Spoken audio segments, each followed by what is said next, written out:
I drove home with a strange sense of calm, the kind that comes when you finally stop resisting the truth. When you accept that the life you thought you had was just a carefully built illusion. Packed a bag. Not everything, just enough to leave. When she came home at midnight, with yet another story about late meetings and urgent work, I was sitting at the kitchen table with my suitcase beside me. She froze in the doorway, confusion replacing the practiced smile she wore. "What's going on?" she asked, and I could hear the panic creeping into her voice, because she knew she was caught.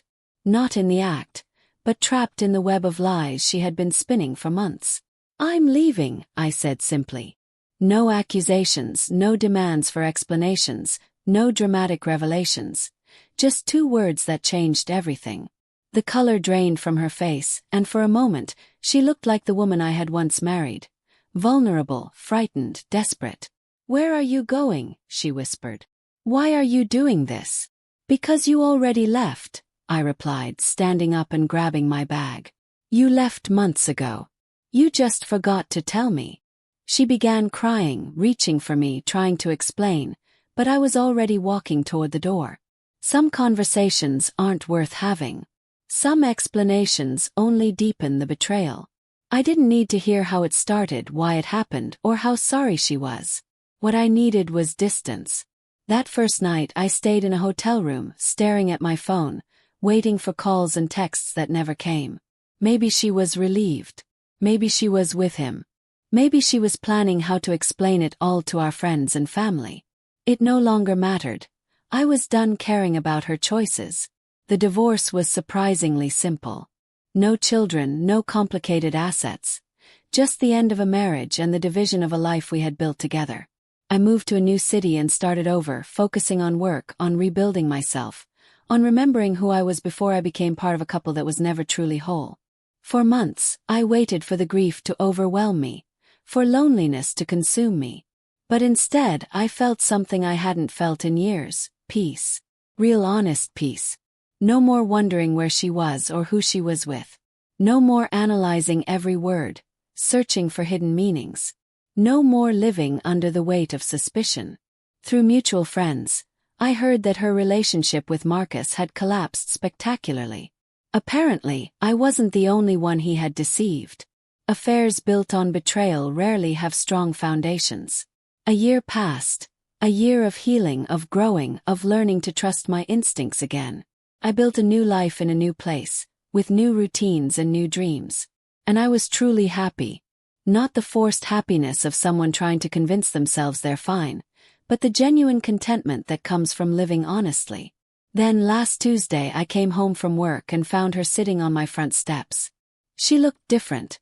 Smaller somehow, as if the confidence she once had been stripped away.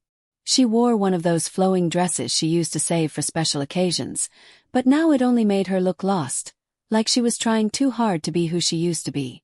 "I found you," she said softly, standing up. I could see she had been crying. Her makeup was smudged, and her hands were trembling. I stood there, looking at the woman who had once meant everything to me, feeling nothing. No anger, no sadness, no longing. Just mild curiosity about why she was there. "I made a mistake," she said quickly, the words pouring out. "I know I hurt you. I know I destroyed everything. But I need you to know that I never stopped loving you." The lies came easily even now. She almost believed them herself, convinced this was about love and not about her shattered life. I listened silently as she spoke about her regrets, how she realized what she lost, how she had spent months trying to find me to make things right. It was a performance. A carefully rehearsed speech meant to win sympathy and reopen a door that had long been closed. When she finished, the silence hung heavy between us, filled with unspoken truths. Finally I spoke, my voice calm and steady. "Sarah, you didn't come here because you love me. You came because you're alone and remembered a time when you weren't." She tried to respond, but I raised my hand to stop her. "You made your choice a year ago when you decided I wasn't enough. You made it every time you lied to me, every time you chose him over me, every time you came home pretending to be the woman I married." Her face crumpled, and for a moment I almost felt sorry for her, almost remembered the woman I fell in love with years ago. But then I remembered the months of deceit, the lies, the way she made me question my own sanity, and the sympathy faded. "I'm not angry anymore," I told her. And it was true. The anger had burned out long ago, replaced by something far more final: indifference. She looked at me desperately, searching for a crack in my resolve, some sign that the man she married was still inside, willing to forgive and try again. But that man had disappeared the night I packed my bag and walked away. "I hope you find what you're looking for," I said, stepping past her toward my front door. "But you won't find it here." As I closed the door behind me, I heard her begin to cry. And I felt nothing. No satisfaction, no sadness. Just the quiet peace that comes from closing a chapter that should have ended long ago. Some people deserve second chances. Some mistakes can be forgiven. Some trust can be rebuilt. But some betrayals cut so deeply that forgiveness becomes impossible. Not because of holding a grudge, but because there's nothing left to save. Through my window, I watched her walk away. Shoulders slumped, head down, carrying the weight of choices that could not be undone. And I realized something that surprised me. I didn't hate her.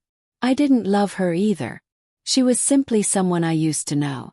Someone who taught me an important lesson about the difference between loving a person and loving the idea of them.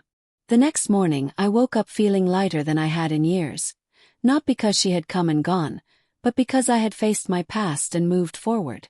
I had looked my history in the eye and chosen my future. And that future no longer included people who had already shown me exactly who they were. Some stories don't have happy endings. They simply have honest ones. And sometimes that's enough. Your full story is now rewritten as you requested. If you want, I can also combine all parts into one full, polished version. Format it like a short story or a manuscript. Create a title and subtitle for your story. Some betrayals strike you like a speeding train. Others arrive slowly, like poison spreading through your veins. Mine was the second kind. And perhaps that made it even worse. The slow understanding that everything I trusted was built on lies. Sarah and I had what everyone described as the perfect marriage. We were together for 7 years, married for 4. People would look at us and say, "That's what love should be." She was motivated, ambitious, always striving for the next promotion, the next accomplishment. And I was her greatest supporter, her encourager, the man who celebrated each success as if it were my own. I never noticed the warning signs. Or maybe I chose to ignore them when she was promoted to regional director.